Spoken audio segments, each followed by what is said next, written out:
Hi guys, I'm Madison, and today I'm going to be recapping the NCAA Division I Women's Volleyball Tournament.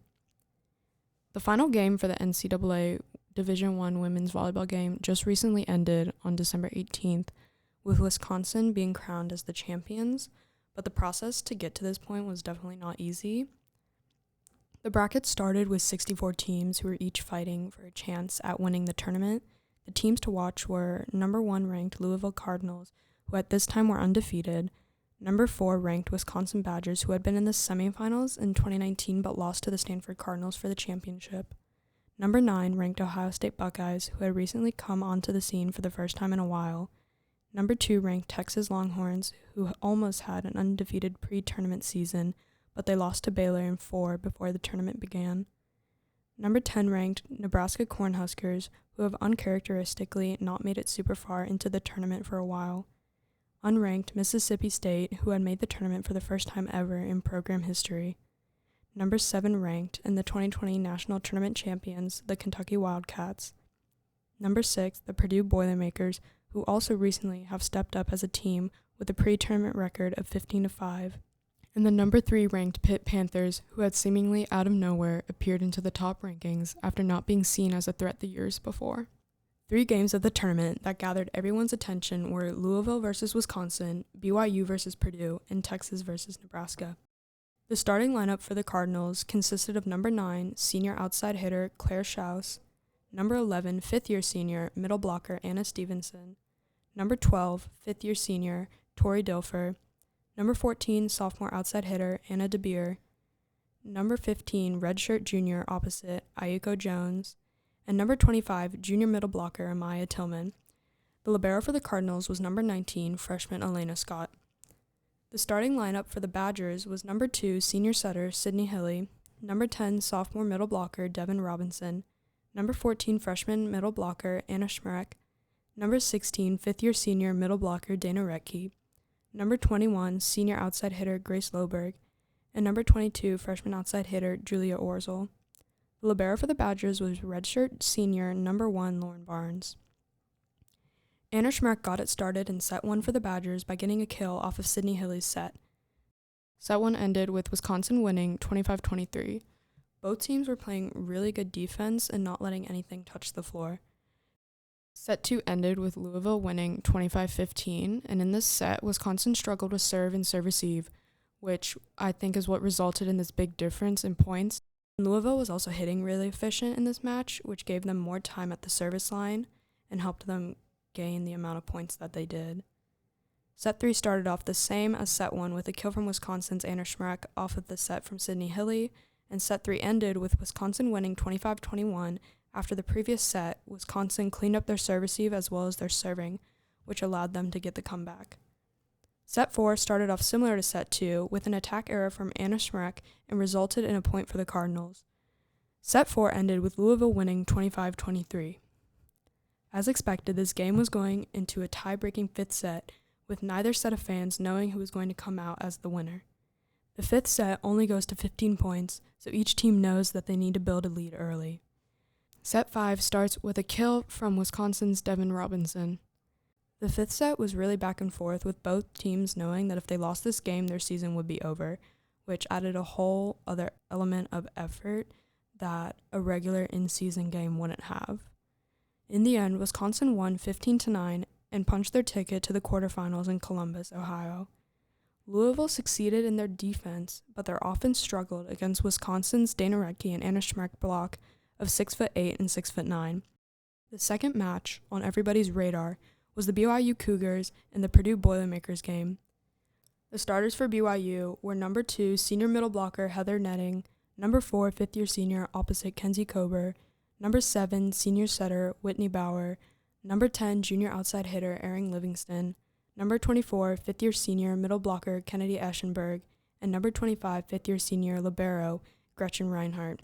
The starters for BYU were number 2 senior middle blocker Heather Netting, number 4 fifth-year senior opposite Kenzie Kober, number 7 senior setter Whitney Bauer, number 10 junior outside hitter Erin Livingston, number 24 fifth-year senior middle blocker Kennedy Eschenberg, and number 25 fifth-year senior defensive specialist Gretchen Reinhardt.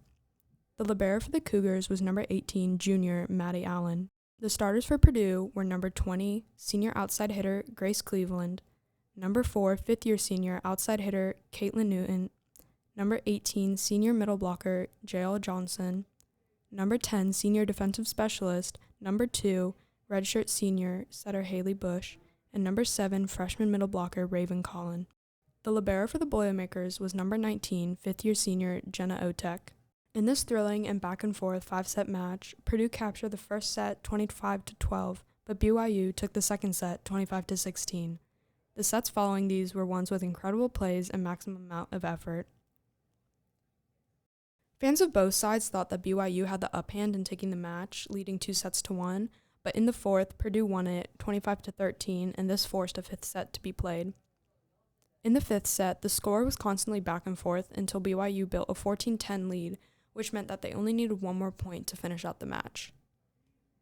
Purdue realized that their season was at risk, and they tied up the set 10-10 and went on to win the set 18-16. With such an old Purdue team, I think especially in the last set, their leadership and their determination is what led them to their win, as well as the experience that all of the seniors have from having played in situations like this before. The last one that had many's attention was Nebraska and Texas, and these two teams have a very long history, so everybody knew that this game was going to be very intense.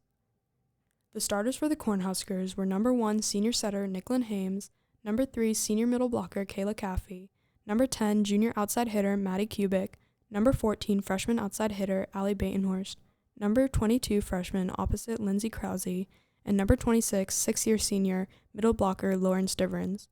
The libero for Nebraska was number 8, freshman Lexi Rodriguez. The starters for the Longhorns were number 2, junior setter Jenna Gabriel, number 4, sophomore outside hitter Melanie Parra, number 7, redshirt junior middle blocker Asia O'Neill, number 10, senior middle blocker Breon Butler, number 15, junior right side Molly Phillips, and number 33, junior outside hitter Logan Eggleston. The libero for Texas was number 12, sophomore Nalani Osea. Jenna Gabriel, number 4, sophomore outside hitter Melanie Parra, number 7, redshirt junior middle blocker Asia O'Neill, number 10, senior middle blocker Breon Butler, number 15, junior right side Molly. The starters for the Longhorns were number 2, junior setter Jenna Gabriel, number 4, sophomore outside hitter Melanie Parra, number 7, redshirt junior middle blocker Asia O'Neill, number 10, senior setter. The starters for the Longhorns were number 2, junior setter Jenna Gabriel, number 4, sophomore outside hitter Melanie Parra, number 7, redshirt junior middle blocker Asia O'Neill, number 10, senior middle blocker Breon Butler, number 15, junior right side Molly Phillips, and number 33, junior outside hitter Logan Eggleston. The libero for Texas was number 12, sophomore Nalani Osea. This game was high intensity for both teams due to them both being rivals and meeting in and out of conference for multiple years.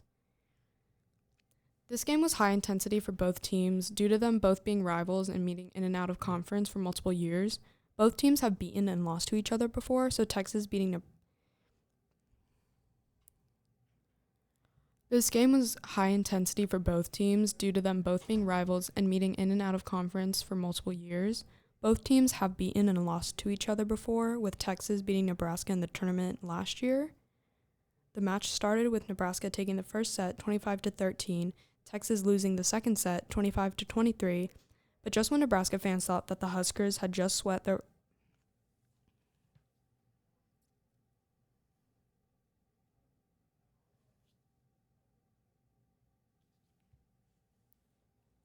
The match started with Nebraska taking the first set 25-13, Texas losing the second set 25-23, but just when Nebraska fans thought that the Huskers had just swept their longtime rival, Texas won the third set 25-23.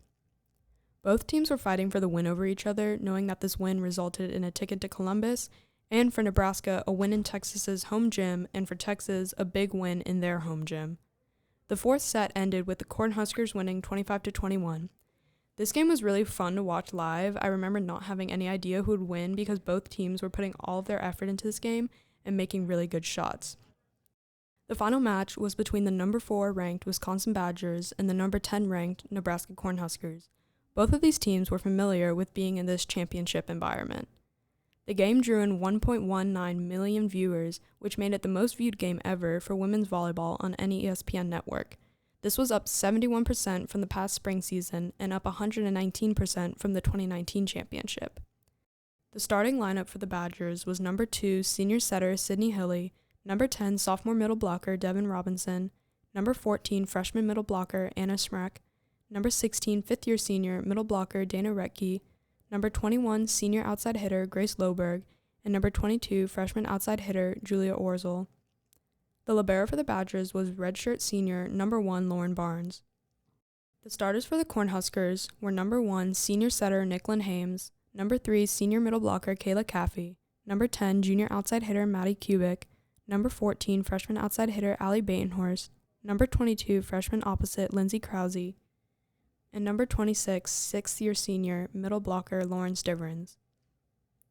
The libero for Nebraska was number 8 freshman Lexi Rodriguez. This game lasted over 2 hours and was constantly back and forth. Nebraska started out strong, taking the first set 25-22, and in the second set, Wisconsin came fighting back and beat the Cornhuskers 31-29. Wisconsin went on to win the third set 25-23, but then Nebraska took the fourth set 25-23, and just as everyone suspected, this game was going to go to 5 sets. The final set in the 2021 NCAA Women's Division I Volleyball Tournament came to an end with the Wisconsin Badgers winning it all against Nebraska 15-12.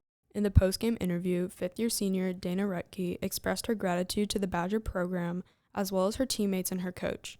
Retke then followed this by saying, "I don't think it's set in yet. I kind of imagined dropping to the floor and crying, but I just kind of stood there in shock." This was the first time ever that Wisconsin had won a national championship after coming up short in the years prior.